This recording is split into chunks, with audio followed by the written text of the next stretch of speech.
ladies and gentlemen, welcome into Snow the Goalie, the only Flyers podcast, the People's podcast, the Players podcast, Prognosticators podcast, Pedialyte podcast, Pampers podcast, the only Flyers podcast. Before we get started, let's have a roaring round of applause for the man, the myth, the legend, a man who went out, he took on a venture, and man, did he crush it this past weekend with the International Ice Wars, Ice Wars International, Ice's War on Twitter. That's right, your man, our man, Bundy, Chris Terrian. Find him on Twitter at CTerrian6. Bundy, you crushed it, you killed it, and now Ice Wars International, the talk of the town, the talk of the internet. And who led that telecast? You. Who held it together? You. I mean, listen, a lot of great people there, but you. We're going to say it was all you. How you doing? You know what? You can say what you want. I'll tell you what. I had some unbelievable people to work with, Russ. And you know what? I know. And you know what's really great with the whole production was it was a very grassroots, organic marketing campaign. You know what? I mean, I'm going back to the beginning when we had AJ Galante join us on and Charlie Nama join us on Snow the Goalie just to talk about this, and we had some bigger starts, like Pat McAfee really got things off the ground with the Galante family, who are just super people, and Charlie, Cato Kalin. I mean, yeah, you hear the names Cato Kalin, but you know what? There really was a grassroots efforts from the ground up. We had guys come in that, like even Sean McMorrow, he didn't have an NHL type of portfolio coming out with, and he did an amazing job getting the fighters teed up for us. And it ended up being a very, very successful event. Like when I got up, I had so much fun calling the mic again, getting back behind the mic, calling these events and really bringing a lot of energy to it. But we had a blast, guys. It was an amazing event. The combatants were phenomenal. I mean, you couldn't get better people involved. And we have a number 2 plan, so that's all you can ask. Get out of the first one and get ready for a second one. But I thank you guys for the support. I had a blast. I can't wait to get behind the desk again and call event number 2. Hi, Anthony. Hey, Bundy. Good to see you. Good old you guys, man. Good. But my favorite part about though, and this is not another Ice Wars International show in case the people tuning in are like, oh no, are they going to do this the whole show again? But my favorite part about it was, if those people are listening to this show, I just want to give them. I'm just letting them know. Can we have a little bit of fun? The Flyers We suck. are going to have fun. We'll talk about it. Claude Giroux's out of the playoffs. Russell. Go cry into your Florida Panthers jersey. Let's have a moment here to be happy for Bundy. I am. I'm trying to, but you keep coming over the top. Jesus, off the top rope unnecessarily. Yeah, off the synthetic ice through the octagon. Right, exactly. No, but my favorite thing about it is the recognition that it got from some bigger names on Twitter. I mean, when you get DraftKings tweeting about it and talking about how big this is going to be, they're looking at it and saying, "We can't wait to start offering odds on this thing." Right? I mean, that's why DraftKings is putting that out there. So it's not so much the actual event itself, which obviously you guys were, you had a great time calling it. It was very entertaining. It seemed like that the people there were really into it. But more than anything else, it got seen. And it got seen by the right people and the right companies and the right organizations that tells you that this is not just going to be some stupid little one-off or two-off thing, that you guys are onto something and it's going to be bigger. And probably by this time next year, we're going to be talking about this the same way people talk about, a lot of the fights that are, whether they're, whether we're talking UFC or mixed martial arts of any kind. I mean, I think it's going to be in those same kind of realms, and that's a really cool thing. And you know what? Was interesting too, guys, is that I didn't. Go ahead, Russ. It was interesting to see, to Anthony's point, like you've got DraftKings, and we talked about this. If those who are listening, if you listen to the episode with Charlie M and AJ Galante, like we talked about, how long does it take? Like, have conversations been had with like a DraftKings, a Caesars, a FanDuel, all those, and then of course, online sports betting is legal in Ontario. Go check out Crossing Broad for more. Anyway, John Boy Media saw them tweeting about it. That was something, but there was a bigger name. There was somebody that I did not expect to get in on the action, to get in on the conversation. And it's somebody that Bundy went back and forth with on Twitter. Renee Paquette, who is known for being, she has a ton of roles. She has a show on Sirius XM with Misha Tate. She was a lead, color commentator, an analyst, and I think play-by-play as well for Monday Night Raw for a while with the WWE, and more of their studio shows as well. The backstage show where CM Punk actually showed up before he, eventually came out and, got back in the ring for AEW. So Renee Paquette, that was a name I did not expect to see, jumping in on the conversation with Ice Wars. Bundy, be honest. Did you think it was going to go this big, this fast? Well, so what happened was that I saw a tweet someone had sent me, with Renee Paquette. And listen, I was one of the guys that a lot of like us late 40s, 50-something guys were diehard 90s wrestling fans. And I think this is kind of true, Russ, because I know a lot of guys it happened to. And after The Rock and Stone Cold kind of parted ways or started moving out of WWE, I think a lot of guys at like 35 years old kind of tuned out for a few years, just changed the channel. And they came back at around like the mid, 2015. So we lost a lot of those years of the generational growth, I think, at WWE. But when I saw her name, I'd heard of her name, and she said, how did I, something like, how did I not know about this? And I just tweeted back to her, well, you never called. And she sent like a meme back, like, I'm calling. So, I mean, just like kind of like, again, organic, interaction. She messaged me, we traded numbers. I got it over to the bosses, and away we went. And I'm hopefully we hear an announcement perhaps in the next day or so that the lovely Miss Paquette may have something to do with Ice Wars moving into the future. But it's just that kind of stuff, people talking about it, guys, which is what it was. There was an article on USA Today the other day that was a very, very good, positive article. And, I think the thing is people say, well, you get the odd person mention it, well, what about the violence, the punching and all that? If you talk to the fighters, they love it. Like, they want to go, they want to win, they want to decorate their name with the championship, the King of the Ring mantra. And, that's the part to me that you can't take away. Like, some of these guys had 400, 500, 600 fights. It's just remarkable, and legendary men's league guys. And really, they've created their own persona of who they are. But AJ Galante being the promoter, and guys like, we're really developing their characters. But this is real. It's ferocious. It was mayhem. And I absolutely loved every single second of it. I was so proud and honored to be a part of this and took a chance on something. And, I'm really excited to grow something. Really cool. Thank you, guys, for being a part of the early journey. I won't forget that. See that? He's not a man to forget the little people. And you and I, we're the little people here, and we're just happy. We're happy to help you, Bundy. We need to jump on this now, Russ. And you got to remember, AJ did suggest that maybe we can put a podcast together for this. So might be another venture. Yeah, another venture. But you know what? I wanted to say one more thing, which actually will segue into what we're talking about, the Flyers podcast. Carter Hart, you are the man, brother. He came on on Thursday. I got to say this, dude. Thank you to Carter Hart, a real Flyer. I'm glad he carried the grassroots root buckets of the Flyers franchise forward. His dad came over to the casino. He lives in Edmonton. His dad was walking around the casino Thursday. He said, hey, I came over to maybe bump into you. Hope I'd see you. So I talked to John Hart for about 30 minutes on the casino floor. He then called, I said, hey, you want to come to the fight Saturday? Absolutely. He says, me and Carter and his friends are going golfing. They went golfing in Edmonton, came over to the fights. Carter sat down, called the fight with us, and he did not leave till 20 minutes after the last knuckles were chucked. He loved it. Came in behind the ropes where we were. So for the Philadelphia Flyers, Carter Hart, thank you so much, brother. I'm glad he had a great time. He has a great family and friends, and it was a real honor to be able to have some NHL support via a young star player. So thank you for that, kid. That's awesome. When you tweeted out the picture, I was like, look at that, young Carter Hart out there supporting Ice Wars. Now here's the question: if Ivan Fedotov shows up and outplays Carter Hart in camp, do we set up Ice Wars in Voorhees? Like, do they chuck some knucks for a little starting goalie gig here with the Flyers? Maybe not. But hey, it's good that he was out there. That's very cool. It'll be Christmas Day in Moscow. All right.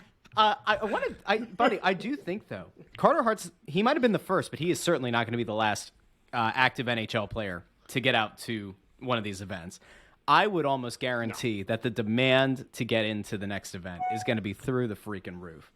It could very well become the who's who of current and former NHL players. I think it's going to be ridiculous, over the top. I am so excited to see what happens, and I'm proud of you. I'm very happy for you that it's had this much success this early. It's fantastic.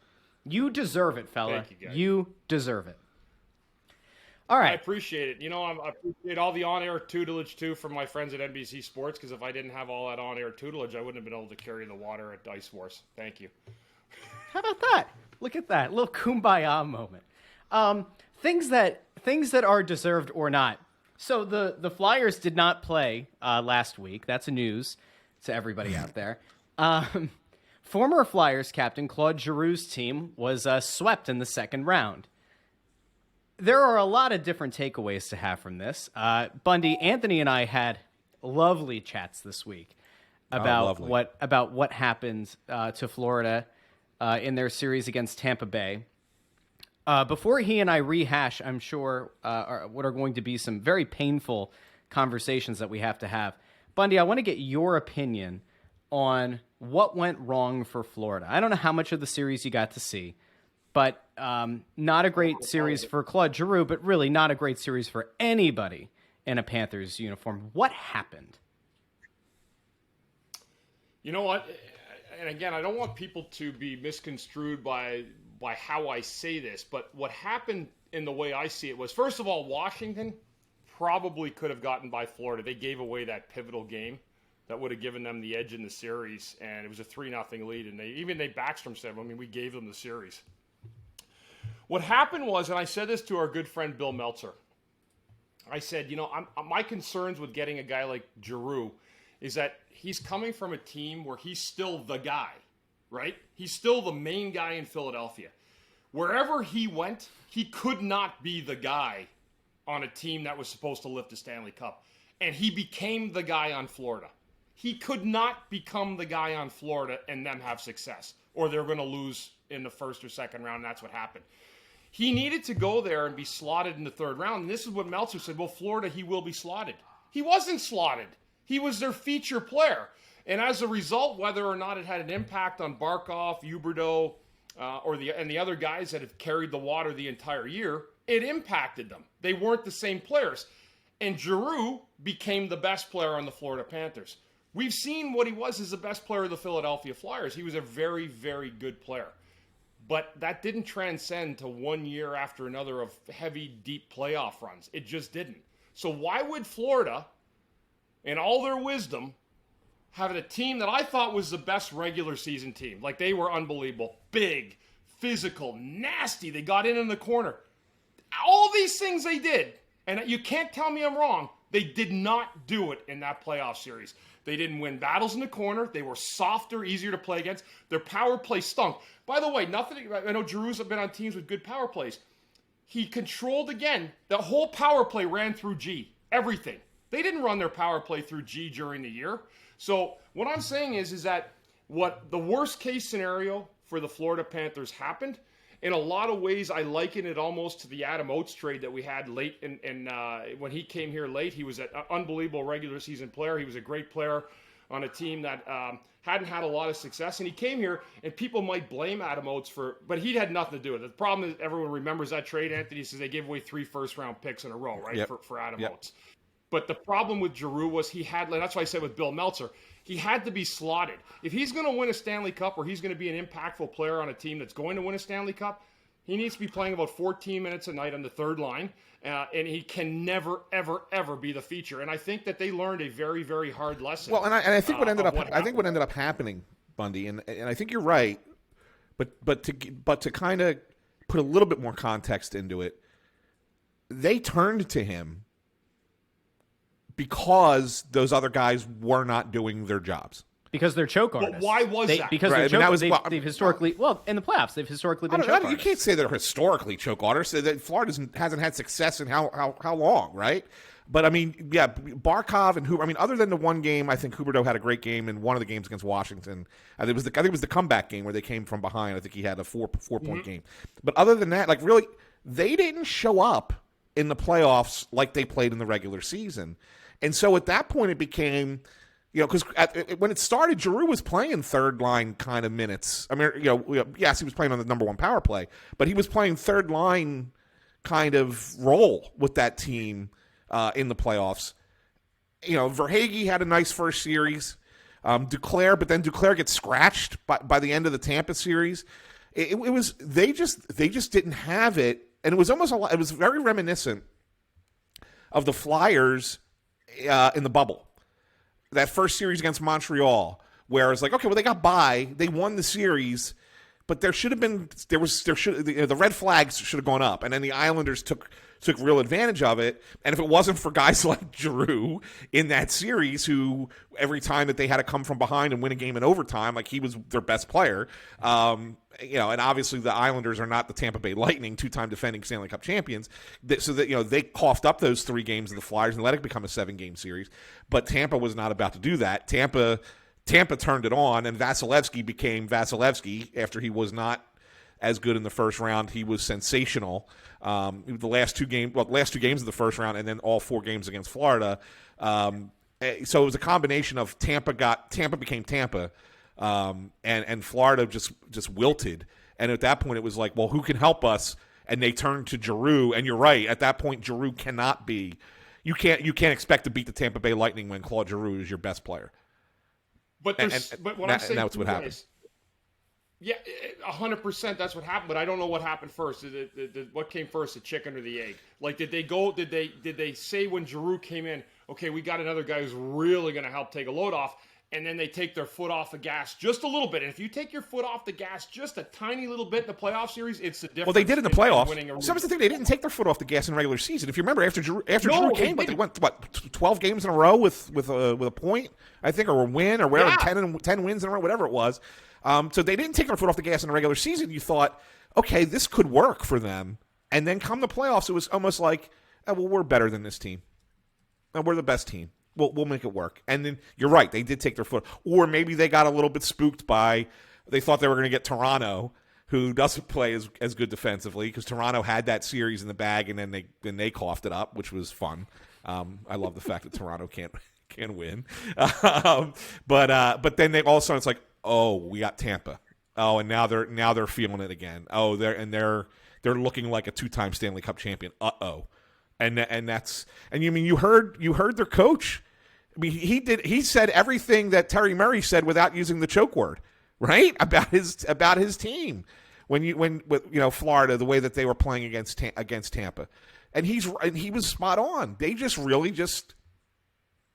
decided not to play hockey. I don't know what it was.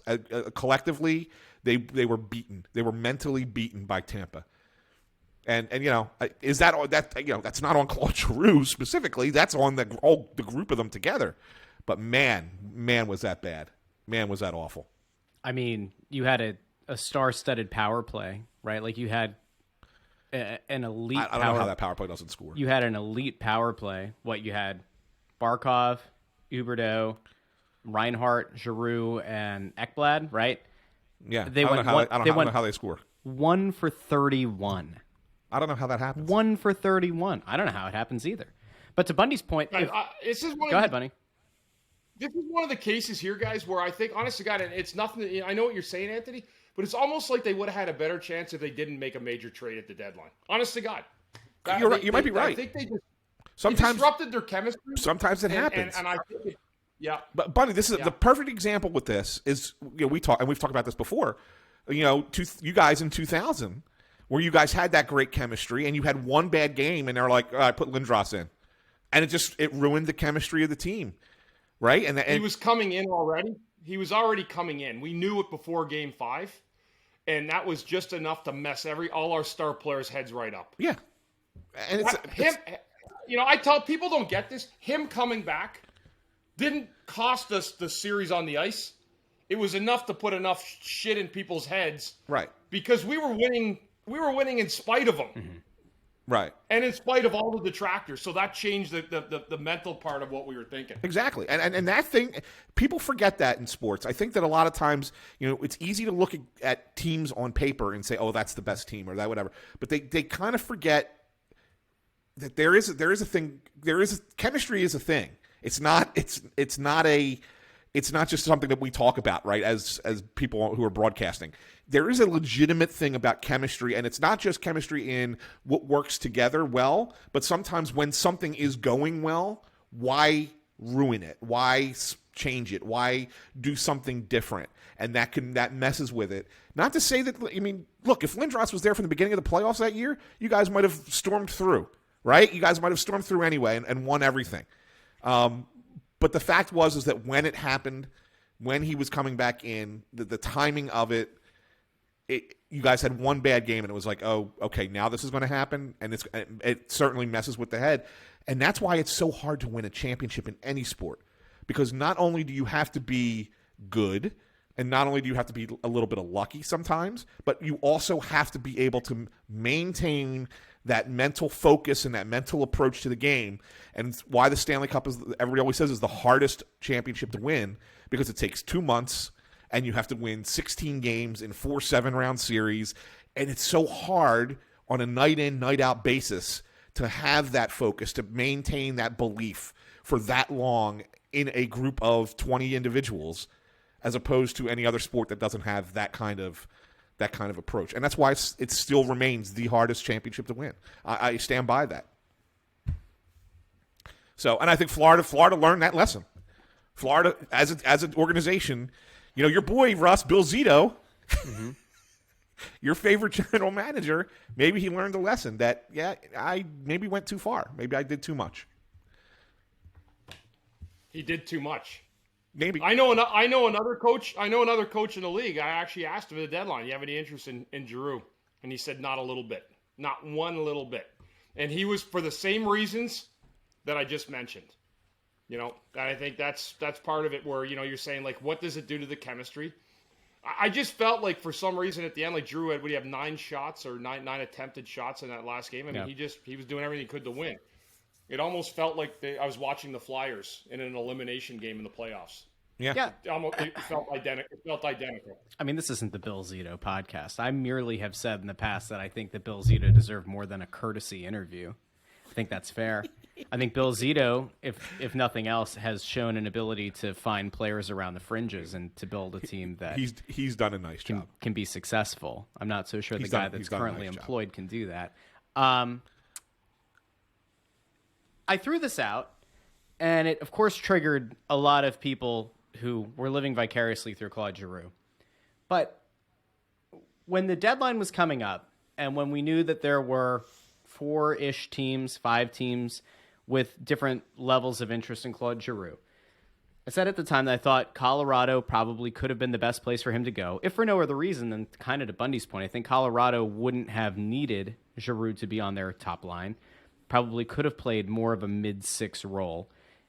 You wouldn't have run into a situation where you're relying on him as heavily as Florida ended up having to. I will come back again to the fact that, like, Huberdeau only had, 5 points, I think, in the postseason through 9 games. He's in, his 9th year, his 10th year. And Barkov, I think, is in his 9th year. I think combined they have, 11 playoff goals between them. They're choke artists. They just kind of are. When they get to the playoffs, they don't show up. They don't get to the playoffs very often, but when they do, they don't perform well. And so maybe this is where Bill Zito kind of faltered. If you know that, and you think that bringing in another guy and being able to put him on your top power play unit and to rely on him to kind of help, when those two don't show up the way that they do in the regular season, there's a decent bit of, rational thought behind it. But, I came back to the fact that, again, pre-deadline, Colorado I thought was the best place for Claude Giroux to go. Obviously, based on what we had heard, Colorado also had the better package available for Claude Giroux going into the trade deadline. To me, that was the way to go. And I merely suggested on Twitter that Claude Giroux had the ability, he had the chance to go to Colorado, where he wouldn't have had to run into the Tampa Bay Lightning in pursuit of their 3rd consecutive Stanley Cup until the finals. But instead, he chose to go to Florida, where it was kind of a foregone conclusion that at some point he would have to run into the Tampa Bay Lightning, very likely. And he did. And then his team got swept out in the 2nd round. I'm not saying that Claude Giroux's a shitty player. I'm not saying that Claude Giroux is a choke artist. I'm not saying Claude Giroux is a bad player. I'm merely suggesting that if it were me, not the hockey player, right? Just me, I thought that Tampa Bay was an odds-on favorite to make it back to the Stanley Cup final, if not win it. They have proven 2 consecutive years they can overcome a lot, and they are a tough team, and Vasilevsky is arguably the best goalie in the sport. I would not want to run into that guy until the very last round, because by that point, you can have a whole lot of things happen. And Bundy, you can probably speak to this as well as anybody. A team can get hot. Your goalie can get hot. You can have players on your team that haven't played a huge role all year that finally find their footing and they step up in the postseason. I would rather go into the Stanley Cup final knowing all of those possibilities exist than you get caught flat-footed in the first round. And then you definitely get caught flat-footed in the second round. And then you get swept out. I think Claude Giroux made a mistake.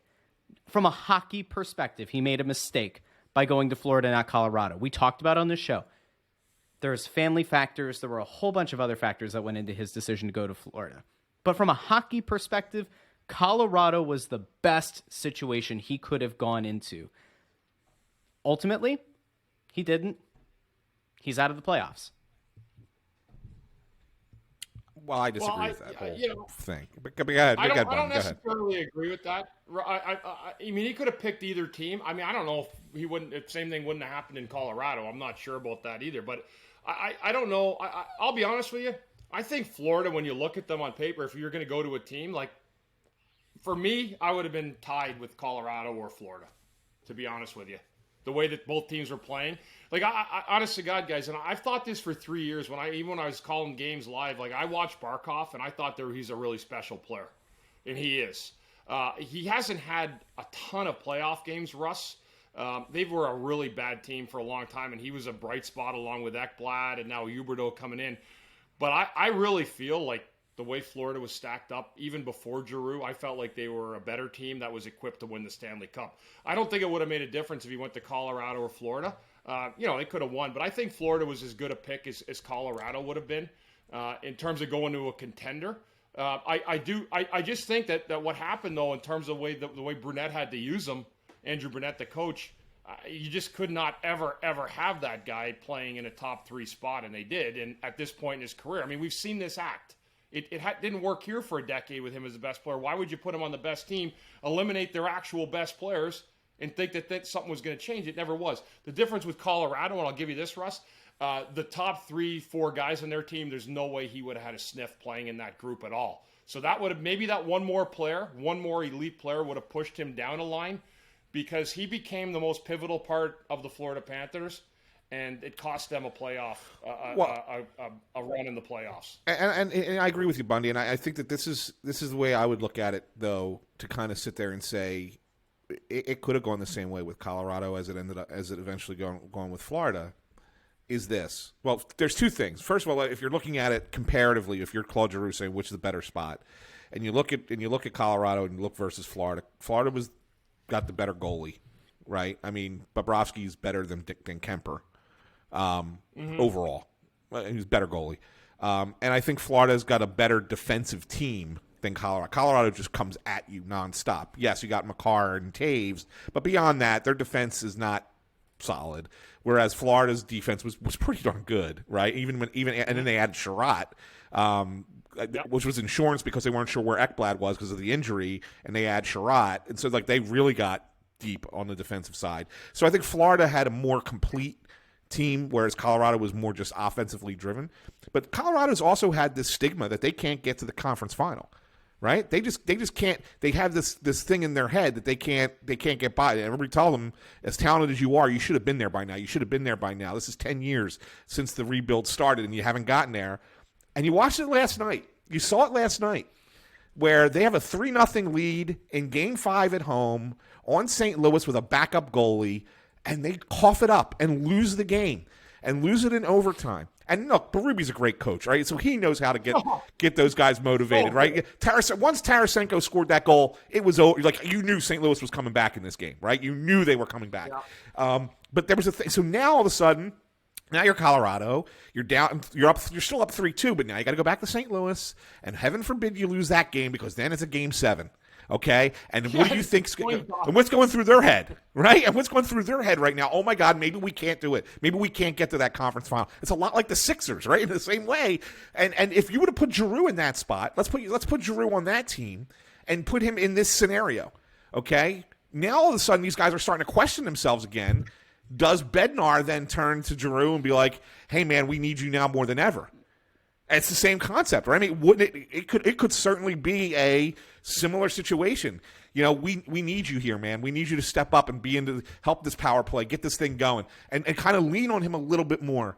You know, look, they pulled Drake. They pulled was Barhowski that they pulled out, who it's 62 points regular season, not playing, and they're playing Nick Aube-Kubel instead over him in Colorado right now.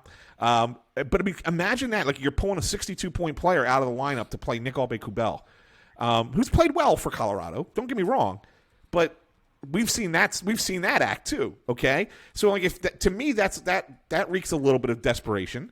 And so if that's the case, if you have a Claude Giroux, don't you think that they might get a little bit desperate in that regard as well? And I think he could have found himself in a very, very similar role, peppering St. Louis with 10 shots and not scoring and everybody getting frustrated because they're like, man, why can't we score? And you know, it's funny, Anthony, too, and you're just talking about a little bit about like the playoffs in general because we're on the theme. It sure looks like the Calgary Flames are going to be the Florida Panthers of the West. I'm stunned. The way, but I was just out in Alberta, of course, for Ice Wars, and I tell you what, I don't think I knew how good he was in the speed, but boy, I have a new appreciation for McDavid. Like, I mean, this guy has single-handedly changed the way the Calgary Flames have had to play against. I've never seen a team have to game plan for one guy the way one guy's had to be game planned. You can talk about Gretzky and Lemieux. I think they're generational talents, like extraordinary, and they have Stanley Cups, and maybe McDavid will get there. I don't want to put him in a Gretzky league yet.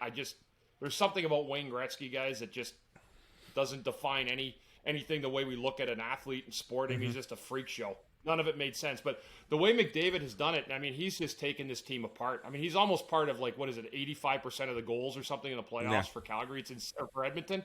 But Calgary's a very similar team to Florida in a lot of ways. There's high expectations out there for them. So playoffs have been pretty cool. But you're right, Anthony, about Colorado last night, right? Like, they're going back there. And I saw Landeskog and McKinnon after the game talking.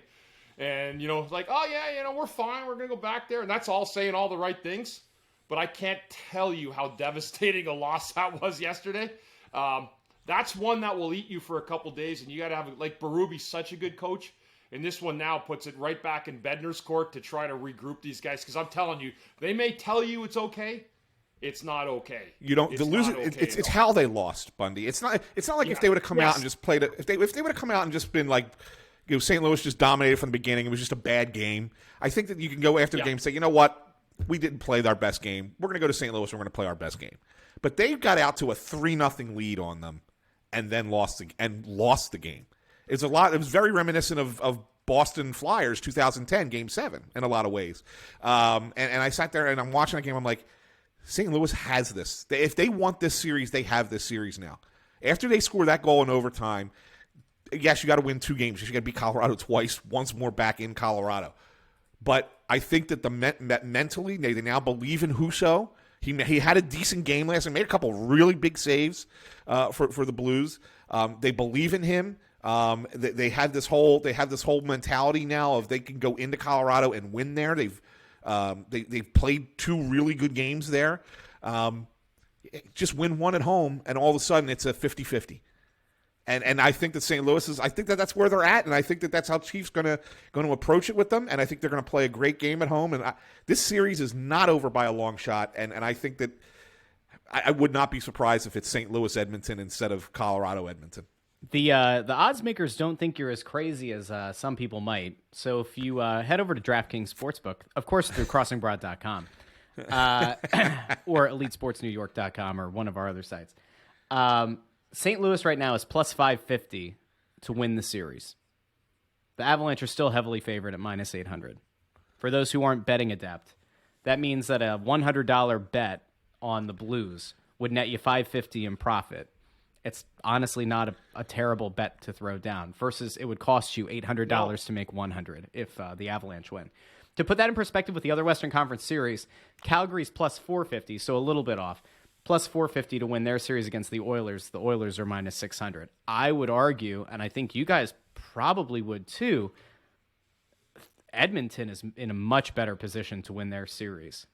So it is a little bit surprising that they're not as heavy of a favorite, even though they hold a 3 games to 1 lead instead of 3 games to 2. Yeah, and I think that the reason is right now, Russ, is that they're the road team in Game 5. That's so exactly even if you right. have a bad Game 5, you come home for Game 6.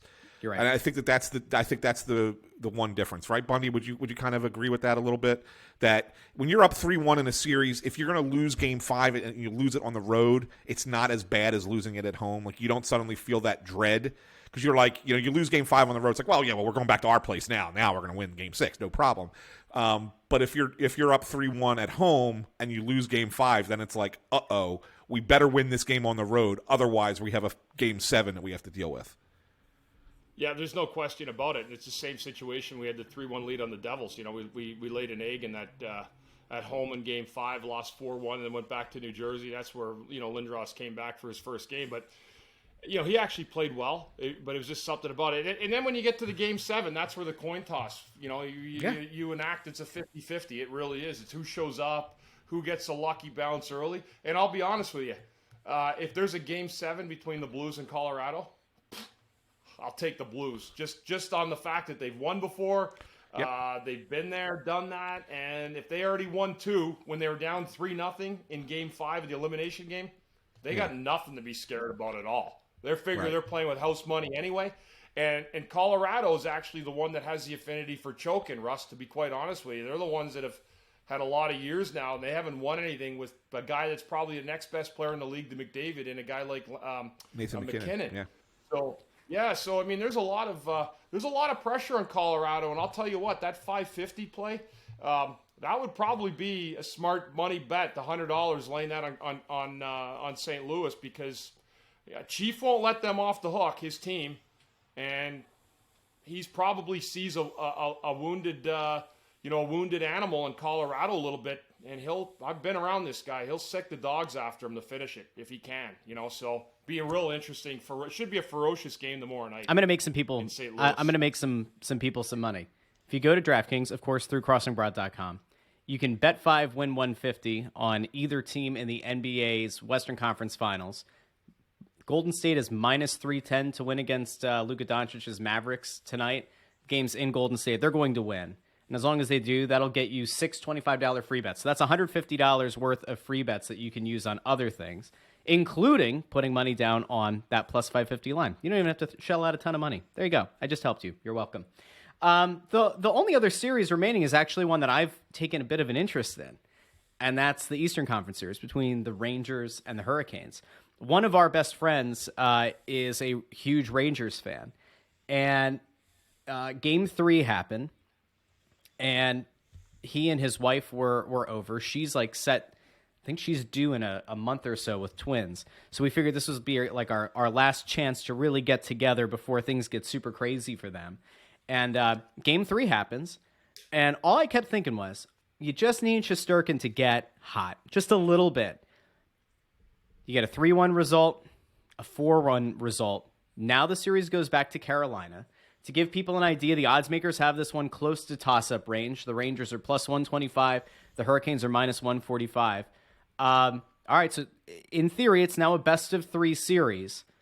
2 of those games could happen in Carolina. I'm kind of leaning Rangers here, Bundy. How do you feel about the series? Yeah, I'm going Rangers. Carolina, I love my buddy Rod Brindamore, great teammate. To me, they're a little bit of a fraud. You can't win on the road.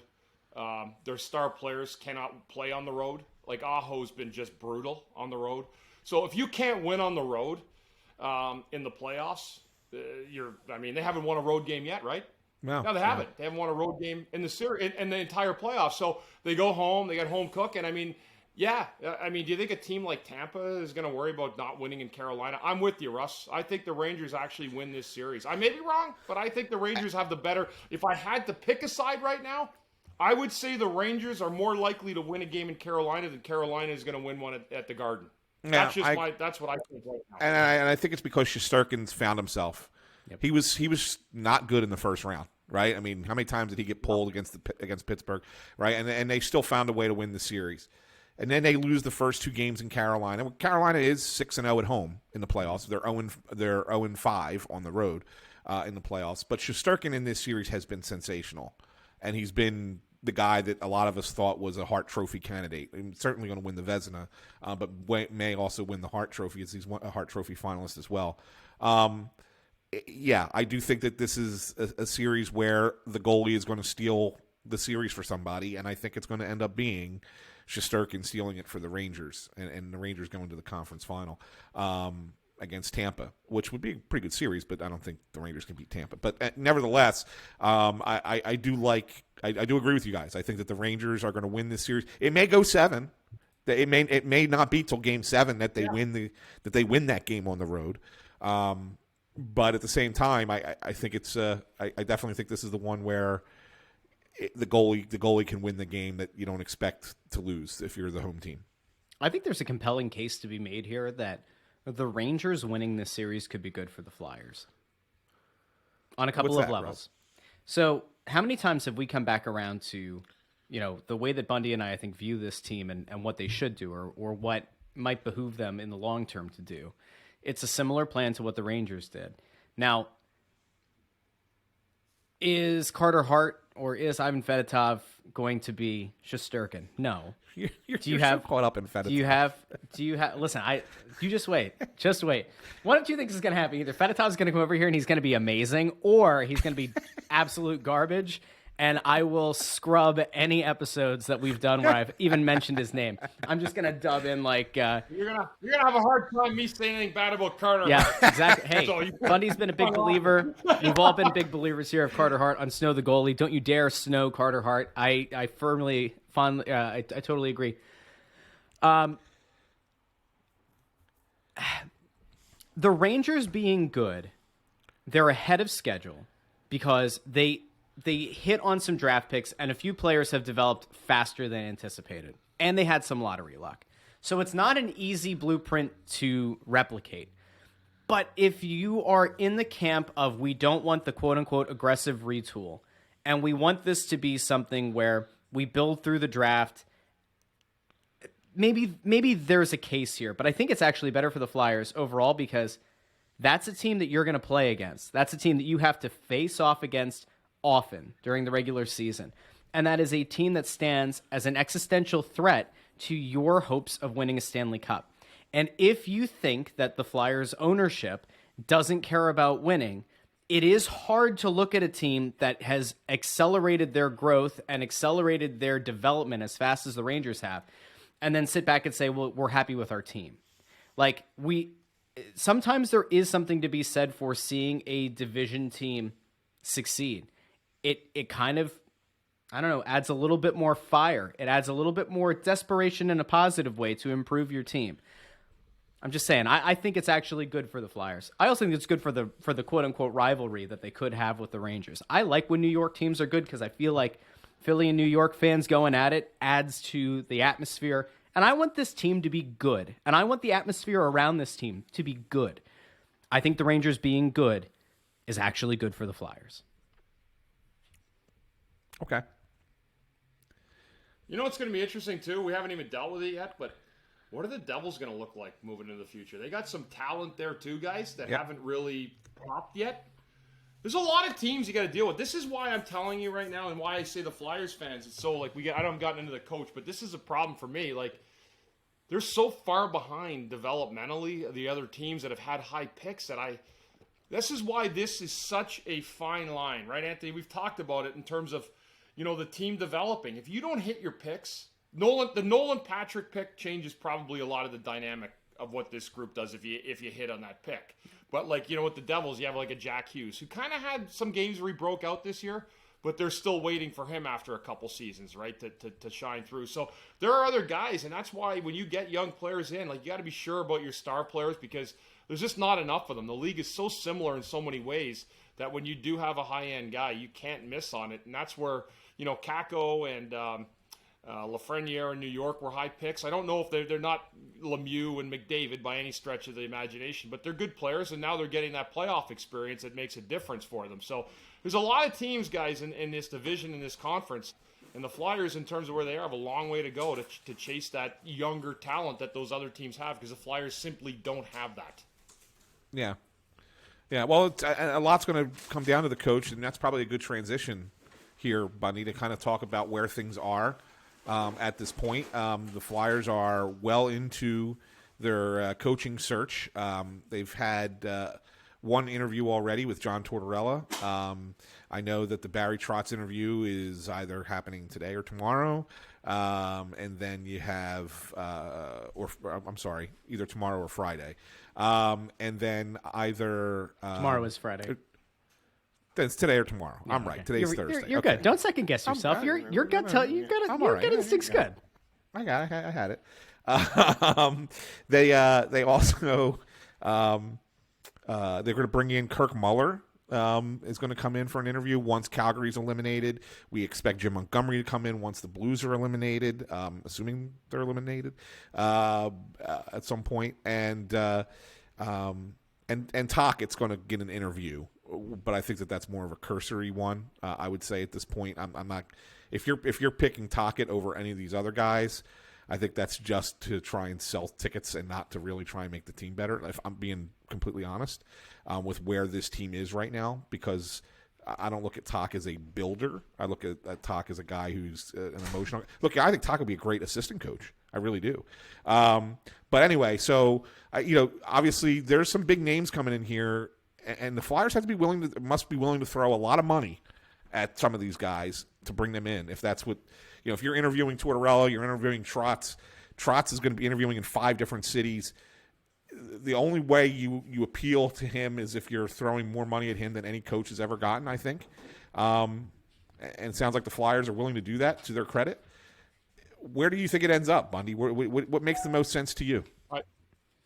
I think that I think they're going to end up with a guy like Jim Montgomery. Yeah, that's what I think. I just think that there's so here. I mean, you're right. Unless they just give Barry Trotz some obscene Nick Saban SEC Alabama contract, which, I mean, if you want to do that, fine. I don't think that this is a league that should be paying coaches $10 million a year. But if there's a team that can pay a coach that, it would probably be this team. Right. I mean, they just paid a guy who most guys didn't even like. They were paying him $5 million a year. So what's another 5, right? But again, I think it's just I mean, if I'm Barry Trotz, I'm just again, I want people to understand how I'm saying this, all right? I'm not saying I'm not coming here. I'm saying that I don't really want to come here. If I'm a guy who's already won a cup, Trotz, Tortorella, I'm going to take the interview because I'm thinking, geez, I hope they throw a shitload of money at me because this is a team to be at if you're doing it. Do I really want to come here if I'm them? If I'm putting myself in their shoes? No, I don't want anything to do with this team. It's a rebuild. It's a retool. It's a no playoff. It is. They can say what they want. They're not going to get enough free agents or rebuild this team in a year to make the playoffs for any of the next 3 or 4 years. And I'm not sitting here going to blow smoke up people's rear ends and tell them it's all going to be different because it isn't. They're going to get a guy probably like a Montgomery. If they get a John Tortorella, then they probably seriously overpaid him. Because no coach wants to come in here and coach a team that's got more minor leaguers at the back, through the back end of the lineup. I don't want that. If I'm going to get an interview here, I'm going to get an interview somewhere else where I have a better chance of winning. Why would they want to rebuild and retool at this stage of their coaching careers? They're not brand new. They're going to go to try to take a team that's going to win, or at least give them a chance in their own mind to win. That destination is not here. It might be in 4 or 5 years, but it's not now. Well, I want to talk about 2 different things that Tortorella said at 2 different times, and I think that you're onto something here, Bundy. So when Barry Trotz was fired by the Islanders, a lot of us were surprised that this happened, and Tortorella goes on. I believe it was on ESPN, it might have been TNT. I forget which television show, which pregame show it was, but he was on. And they asked him. They said, "What do you think about this?" He says, "Well, I'm not surprised at all." He said, the way things have gone in the NHL now, he said coaches absolutely 100% have a shelf life. He said, I didn't believe this when I was a coach. He said, when I was coaching before, I didn't believe it. I felt like, the message would work with every team, and I could stay in a job for longer periods of time. He said, but nowadays, the shelf life for an NHL coach is 3 years. He says, it's it. He says, you get 3 years, and if you haven't, at least gotten close or on your way to getting there, that you're going to be done, and, the teams are going to go to look for someone else. He says, and so the Islanders, he had 4 years. And he got close 2 years, but he took a step back. But we don't want to take a step back. It doesn't matter what the circumstances are. That they had 6-week road trip and COVID and everything else. Doesn't matter. You get that shelf life. And he said Barry Trotz is a great coach. He's a great man. He's he's a guy who's going to win. But if you don't win within 3 years, they're going to look for somebody else. So if that's the case, and if he's right. And you are a top-end coach, unless you really just want to take the money because the money's great. That's really the only thing I think that the Flyers really have at this point is the angle that they would have is, Dave Scott's blank check, right? Is that, whatever it takes to convince the guy to come here, if that's what it takes, that's what it takes. Because that's the only thing. You're right. You don't take this job because you look at this roster and say, there's no way I can win. I can get there in 3 years, right? Yeah, and you're coaching mud. Yeah, because you're just going around in circles, and every day you go out to practice, you're like, Jesus, you know what? We're going to be 30-42-8 or whatever, and there's no way I can win because I don't have talent. Listen, I'm going off, right, guys? What talent is going to change in the summer? We're going to get the 5th pick. He's going to be an 18-year-old kid, but at the end of the day, we just had, like I said before, we had a coach who was the interim who was a diehard loyalist to the GM. And Mike Yeo said, I'm sorry, guys, Bowman and Toe Blake couldn't coach this. They would not win with this group. One of the greatest quotes ever. I didn't say that. I didn't say it. He said it. I don't care. Scotty Bowman and Toe Blake could not win with this group. Yeah. That's it. That's it. That's a great Nothing's going to change in the summer or the offseason. Yeah. Go ahead, Russ, and then I want to do one other thing that Tortorella said. Go ahead. So go over the list again. It was Trotz, Torts, Tocchet, Montgomery, Muller. Who else?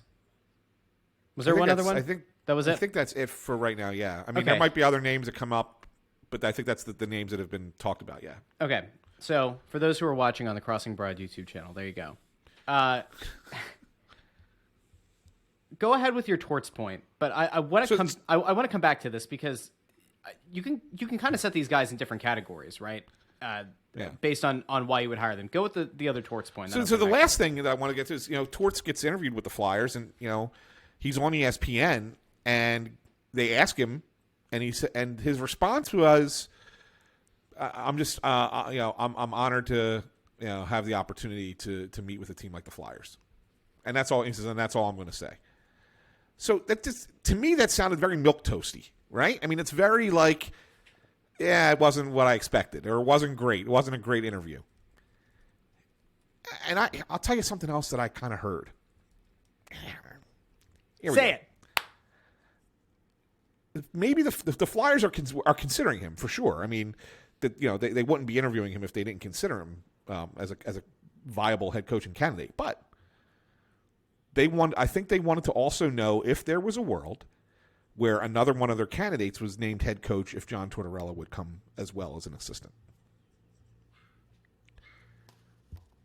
I see your face. I see your faces. All right, your faces are like shocking, and that was my reaction as well when I was told that. I'm like, that's kind Wait of. a minute, hold. Can you say that again? Hold on. I just think it's probably just discussed, just thrown out there, just kind of like an idea. They've done it before, and it didn't work with Michel Therrien, right, and Mike Yeo to have 3 former head coaches on the bench. But the notion of potentially, if it were a certain way, if they got it a certain way, let's say Barry Trotz is the guy that agrees to be the head coach. Well, Torts, would you still consider coming here as an assistant coach?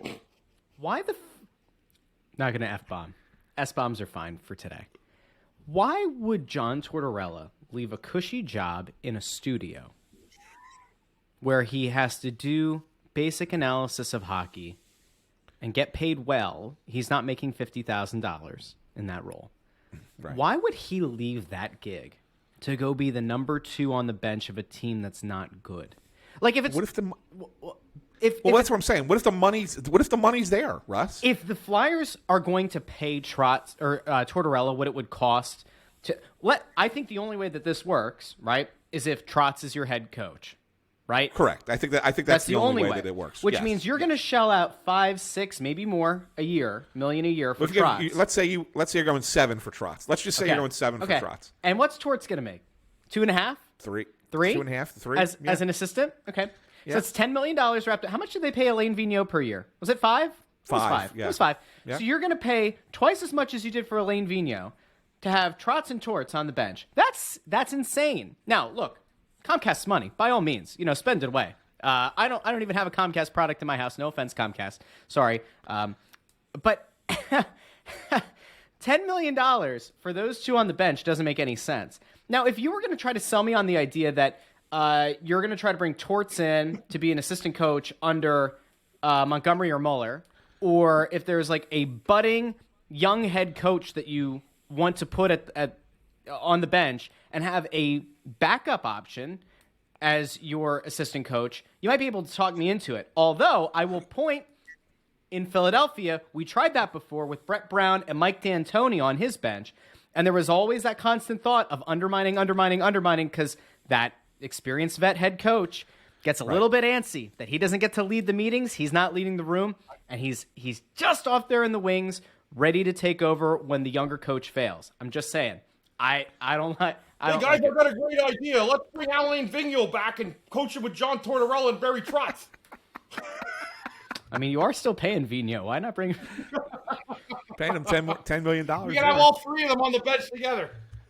That's insane. I'm just saying. Yeah, I think that's part of why Tortorella said what he said. I thought it was kind of a surprise answer. I think he went into that thinking, I'm going to go in there and I'm going to be the guy that they want. I'm the first interview. This is, and kind of word gets around that, the senior advisors are in favor of Torts. They like Torts, right? We know this. This is not a big surprise. I mean, they're all, Torts guys. Who are senior advisors, Anthony? Can you elaborate on who senior advisors could include? The three senior, well, I guess 4 technically if you count Billy Barber, who is Dave Scott's personal senior advisor. Okay. So Bill Barber, Paul Holmgren, Bob Clark, and Dean Lombardi are the 4 senior advisors. Swell. So, I mean, those guys, so if you're Torts and you're going, yeah, I'll go into that interview. That sounds like a good spot. Maybe, I can. I mean, look, hell, the guy took the job in Columbus, right? I mean, you never thought you could win with Columbus. So, I mean, if he took that gig, he could take the Flyers and turn them around. And then he comes out of the interview and goes, yeah, I'm just, I'm fortunate to have the opportunity to interview with that team. And that's all you say? It means that they either indicated to you that you're not their first choice, or they offered you something that you were completely not expecting to be offered, right? And so that's kind of that's kind of how I look at it. And it's funny, and some of these interviews kind of take no time. I know for a fact Mike Babcock may or may not have interviewed here with the last GM, and that interview took 60 seconds. It could happen. I'm not kidding. It took 60 seconds, and no one got word of that. But that's and again, listen. This is not like the old, like everybody. Let's all help skip the rope for everybody else. There's egos involved. Mm-hmm. There's general managers that hire coaches based on their own ego of what kind of ego I'm going to get in here. What do I want to deal with my morning coffee in the morning? Do I want to have a guy who's going to tell me how great he coached the team last night and how they won because of him? Or do you want a GM? There's different coaches. Everybody's different. I mean, there's arrogant, egotistical coaches. The Flyers may or may not have had one in the last couple of years. And then there's guys that are just down to earth, salt of the earth, meat and potatoes. Craig Berube's that guy. No garbage, no bullshit. Let's just figure out what we're going to try to do to win the next game. And it's not all about all the outside stuff. That's part of it too, guys. There's factors that come in terms of what a GM and his staff want to deal with. And I'm going to be honest with you right now, unless you got a certain persona as a GM, you're not going to want a guy in here who's going to be in your face telling you your business about what he needs on the ice. Just so you know, if Chuck Fletcher's here and he decides that he goes with Barry Trotz and Trotz accepts the offer, Barry Trotz isn't going to just coach this team. He's going to GM this team. He's going to go well beyond it. And these are the things, and whether people want to believe it or not, if you're soft or you're not full of your own conviction, you're going to get a guy who's made for the job, but you won't hire him because it's a detriment to what maybe your future That is the exact point that I made last week with Ann. And I did a little bit of digging around with the organization because I wanted to, sometimes I have my little theories and I have my little thoughts, and sometimes they're right and sometimes they're right. But in this case, I like that. But in this case, I was like, all right, just conceptually, because I have my thoughts about Chuck Fletcher, the team builder, the GM. I just think he's he does what he does. He builds a fringe team. The draft has been good. Minnesota has been good. There are some potential good prospects in the Flyers system, but I don't think he's the guy that leads you to a cup. My concern, and I voiced this to Ant, and then I did a little bit of digging. I said, all right, I wanted to try to find out if Comcast, if like a Dave Scott, who is going to be involved in this process, if this organization is so married to Chuck Fletcher as the GM, as the president of the team, that they would allow Barry Trotz to get away. Like, if Trotz were interested in this job and said, look, I think I only have like 3-ish years left on the bench, and then I want to transition more into a front office role. Or like, I want to not only be the chef, but I want to be the guy buying the groceries as well. I don't think Chuck Fletcher hires him. That's, by the way, that also assumes that like Barry Trotz wants the job, right? Like that he interviews with the full intention of like, this is a job that I want, this is a market I want to coach and all that. I don't think Chuck Fletcher would hire Barry Trotz, knowing that there is a legitimate chance that his player personnel stranglehold that he's got right now maybe goes away. Now, from a self-preservation standpoint, hiring Trotz is a brilliant move. Trotz is going to make this team a top 3, top 4 team in the conference, depending on what moves you make in the offseason and if all your guys come back healthy. I think Trotz is good enough to get them into the top 4 in the East. Just because he's a good coach, he'll install a system that's going to drive opponents insane. He's got a solid track record of being able to do this. Tortorella and Tocchet, I think, personality-wise, aren't going to be pushovers. I don't think they're legitimate contenders for the job. Montgomery and Mueller, I don't know enough about. But I would say that if those are the only 2 other names on the list, unless you guys have some, over-the-top anecdotes here about Montgomery or Mueller being, fire-breathing dragons, I think that one of them is the more likely option, right? Muller's been captain of the Devils. He's been a great assistant coach for a lot of years. I don't know if he's really ever wanted the head coaching job. Montgomery, I played with him. I don't know. I haven't talked to Chief really about it. I never really asked Chief about him this year at all, but I played with him a little bit. I mean, to me, Montgomery looks like a guy who is better with younger guys, right? Like University of Denver. He had a younger team when he was in Dallas, kind of brought him along. So, and until he develops that and wins the Stanley Cup or gets a veteran team deep, he's probably still stuck in a set of boots that's telling you that he's better with younger guys. That's why I'm thinking, and again, there's no detriment to having a guy like that to management. Yeah. You bring him in, he's going to do what you tell him. You're going to program. And again, and this is not a shot at Chuck. This is any general manager. Any general man. Me, if I were a GM, I wouldn't give a shit. I would GM for the betterment of the franchise and people in front. I could care less who my coach is. If he didn't like me, or if we didn't jive, it's about the product on the ice. The other thing, too, and I just wrote it down right here, Barry Trotz. when you look at Barry Trotz in terms of what this interview gets him to, the first one, it also gets him, like, as I'm going to say right here, $7 million to talk. That's what happens when you go to Winnipeg after that, right? So you walk in the door, like, how's everything going? He goes, well, I just want to let you guys know before I talk, I was in Philadelphia 3 days ago, and before we say anything, they just offered me $7 million. It's also a real smart move by Barry Trotz, too, to take the Flyers interview first, because now he's going to go around with an offer sheet that says exactly what it is, and it puts everyone else on notice immediately. I think Barry Trotz, personally, guys, I think he's going to end up in Winnipeg. That's my guess. That's just a guess, just because it's his hometown. He's from there. The Flyers will end up with a good coach. I will say that. If people are worried, they're going to end up with a good coach. That for sure I know. What level of that coach is, there's different plateaus of who they are. Coaches that have won a Stanley Cup have a different mindset and a different attitude than the ones that haven't. They've gotten to the top of Everest, and they want to get back there again. I don't necessarily think that they're going to want to be involved in a retool or a rebuild. So if we go through this really quick, I assume you guys are going to agree with this. Trotz, again, health.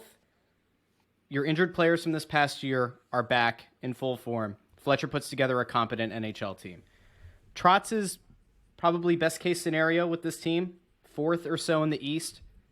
And then I view the next tier down, Torts and Tocchet, I think get you in that maybe 8 to 10 range, right? Like I think they can probably coach a team up in a good scenario into being a bubble playoff team.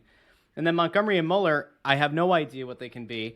They might really just be the play for a stopgap coach or for a coach that you're trying to develop with. Is that fair? Bundy, you kind of like cringed on the Trotz thing. You don't think he can get them as high as 4. Like where do you think Trotz can coach a team up to? Is he in the Torts and Tocchet like bubble team? Or is he like 5-6? Like what do you think? Maybe, but I mean you're talking, look at the teams in the playoffs this year, Russ. Like there's good teams and there's teams that missed that were also on the rise that you just don't know what they're going to do. It's not like everybody's going to get stuck in quicksand and the Flyers are the only team who's going to move forward. Again, I'm going to what Mike Yeo said. Nobody else could coach this team to a win. That's what I'm going at. Yeah, they're getting healthier. We don't know about Ryan Ellis. How's Coots' back going to be? I don't know these things. Yeah. I just don't know yet where that's at. And that will be a story that will get told in time. But right now, I just don't know what that is. Yeah, I mean, to be fair, Russ. Well, to be fair, I mean, in his first year with the Islanders, before he turned them into an Eastern Conference Final appearance 2 years in a row, they weren't anything special. I mean, his first year with the Islanders, I mean, they got into the playoffs. He got them in, but I don't remember. Did they lose the first round or second round? I forget what it was. But he got them in. We lost in the first round. Yeah. Yeah, but I mean, it wasn't anything special. It wasn't until the bubble, that team really kind of. And keep in mind, the other thing to keep in mind with that team, prior to the pandemic hitting in March of 2020, the Islanders had just lost, I believe it was 9 out of 10. They were falling apart. Like they were not. They were on their way out, and they were going to miss the playoffs. And getting that break when they did allowed them to kind of collect themselves and then come into the bubble healthy and fresh and new and refocused. And they played their round robin games and then bang, they were ready to go. So let's not make it seem like Barry Trotz went in and just turned the Islanders around real quick. Mm-hmm. They made the playoffs the first year, but they weren't anything great. And then the second year, they actually benefited from the pandemic. And then the third year, I mean, again, even last year, I mean, it was a shortened season. So, I mean, you can't sit there and say, oh, well, he's the proven track record. Yeah, he does have a proven track record, but it doesn't necessarily translate with the roster that you have into automatic contention. He could just as easily be in that bubble squad, 7 to 10 range in his first year with the Flyers. Do we know what kind of personnel say he had with the Islanders? I can't imagine he had much. Lou Lamoriello is a GM there, right? So then if that's the way that we look at it, is there then the possibility that we say, all right, well, if Trotz is brought in and he's supposed to have, or he negotiates in having say on the roster, and you can turn things over, all right, maybe it's not this year, but within 2 years, you get into like the middle or top mid of the conference. I don't know. I mean, maybe. Yeah, I mean, I think that's more real. That's more reasonable and realistic than 1 year. I don't think that. Well, I mean, again, I was saying that's like happen. The top. That's like the best case scenario. Yeah, maybe you get to 4, but it could happen. Not the expectation. I'm just going off of like if we go by what I think the best case scenario for each of these guys is. All right, so we don't think the Trotz is going to end up here, or Bundy doesn't. I have no idea. Ant, do you feel like, put it this way, would the Flyers, would they back up the Brinks truck so much that they Godfather offer Barry Trotz? I think they're going to try to. Okay. I think they're going to try to. And it's just a matter of determining what that number is. Would you? So if I believe before you said $7 million is the thought. If he goes out to Winnipeg and says, "Hey, the Flyers offered me $7 million," like Bundy thinks he would, right? And then Trotz is kind of sitting on the fence. Winnipeg says, "We'll go 6.5." Trotz goes back. Takes it. Yeah. But Trotz. He'll give him a hometown discount. Trotz's representative goes back to the Flyers and says, "You got to do better." If the Flyers offer 8.5, is that enough for a coach to say, "Yeah, you know what? The hell with my hometown team"? I mean, it should be, but it's up to depends on what matters the most to the coach. I just can't believe we were paying coaches $8.5 million or even talking about it in this league. And on top of another guy making $5 already that we got to pay for 2 more years. We're lucky we're Comcast. There you go. One thing you never thought you would hear, Bundy saying, "Thank God we're lucky we are Comcast." There you go, Bundy. Hey, it's just been like the ultimate olive branch has been issued today. First NBC Sports, now this. See that? I'm getting nicer. See that? I'm getting more. Now, you know what it is, guys. It's just like, thank God that if we have an opportunity to have a good team, like, there's nothing I want to see more than this team succeed and have success and the fans happy and just the way it was. The way it was is all I want, Just give me back my old lounge chair. And we haven't had that for a while. And now it's like pandemonium and chaotic and all kinds of shit that's going on with this team. And I just want back what once was, man. It was just a great place to be around. We're not the only, Flyers aren't the only team that is struggling, in terms of what they're doing, whether it's filling seats or keeping up with their brand. But this is just such a special organization, guys, and it has been. And I just want to see it get back to what it was. Last year I'd never seen anything like that. Never. And whether it's a coach, if they want to pay a coach $20 million to make this team viable again, go ahead and do it. Yeah. You got my green light. Hey, one final note, and this has nothing to do with hockey, but it's kind of a sad note. Just kind of came across as we're recording here. My all-time favorite movie is Goodfellas. I don't know where that ranks for you guys. Certainly my favorite movie of all time. Top 10. Ray Liotta passed away today at the age of 67. No! Did he really? Yes. I knew you were going to say it too, Anthony. I knew it. Yes. Yes. Very sad note. I thought that was such a great role for him. And to be the way, just how it was narrating that movie, he was so good. And then just to be good in the, obviously playing off of De Niro and Pesci the way he did, it was just such a great role and such a great film. And so just a little snub. Karen, what did you do with the bag, Karen? They never would have found it. They never would have found it. Yes, no, just a tremendous movie. And so sad note there. Just want to kind of throw that out. Rest in peace for Ray Liotta. Ray Liotta, what a good actor in that movie. And like I said, it's my all-time favorite. That's why I brought it up. So anyway, not to end on a downer, but I don't know, Russ, you got anything Great else? episode, boys. Yeah. There we go. Ice Wars back in August. Just letting you guys know, I wanted to get that promo in. Ice is War on Twitter. This thing's growing like a small wildfire out in the west coast of the United States.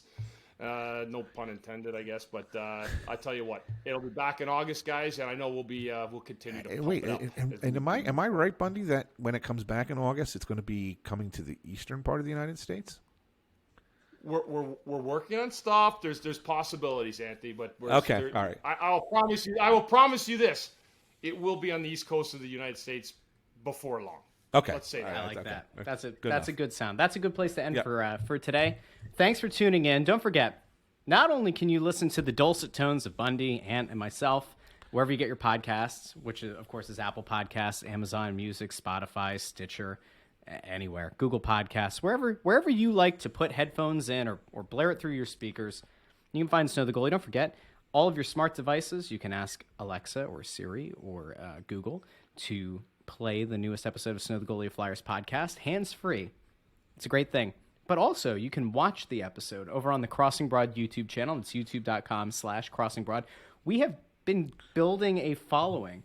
We've been building a viewership of these episodes. I think it's because they know that the looks are the man in the middle right there, Bundy. I'm hoping that I'm not in the middle when this actually goes to render. But just for clarity. You're in my middle, Russ. I'm in the middle? No, okay. Well, I'm not being narcissistic here. I'm going to say it's all about Bundy. Although, but we always we appreciate people following. It's funny, guys. I talk about this, I don't know how often now. The Flyers being good is good for ratings. The Flyers being bad is good for ratings. The Flyers being middle of the road is stagnant for ratings. Doesn't really grow that much. But our listenership has doubled this year. Actually, it's more than doubled. Wow. And we had a sizable following as it was. Something about this little trio apparently is connecting well with at least part of the Flyers fan base. A sizable one at that. So thank you to all of you who have listened. We will continue to break down the action. We'll obviously continue through the summer, through the Stanley Cup playoffs, thoughts, and now we just have to sit back and wonder, will there be a new head coach named, I don't know, as early as next week's show? We don't know. Maybe it's too soon. We're not sure. But we are sure that we will be here to cover it all. Make sure you follow us on Twitter, at AntSanPhilly, at CTerrian6, at JoyOnBroad. You can follow the show on Twitter and on Instagram at SnowTheGoalie, Facebook.com/SnowTheGoalie. Don't forget, if you're on Twitter, we have the Snow the Goalie group, the little community. Sometimes we break a little bit of news there before it goes fully public. So make sure you get in the group, send a request, we'll add you in. Anyway, thanks for listening. Thanks for watching. We will talk to you next week here on Snow the Goalie, the only Flyers podcast.